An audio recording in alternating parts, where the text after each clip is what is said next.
अस्सलाम वालेकुम जमशेद भाई, क्या हाल है? ठीक ठाक है। ये एक तीसरी फ़ीमेल है जिसने कल बच्चे दिए हैं, आपको दिखाता हूँ जी। बच्चे तो इसने दिए थे 7-8, एक दो इसमें मर गए हैं और अब ये 6 बच्चे हैं। ये जी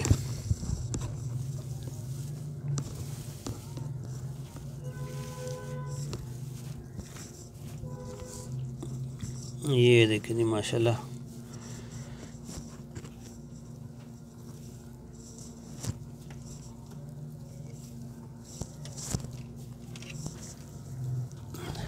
ठीक है जी, ये 6 बच्चे हैं जी। ये तीसरी फीमेल दिए थे, इसने 8 बच्चे थे, लेकिन वो इसने बाहर दे दिए थे, तो उसमें सर्दी से ना एक दो बच्चे मर गए हैं।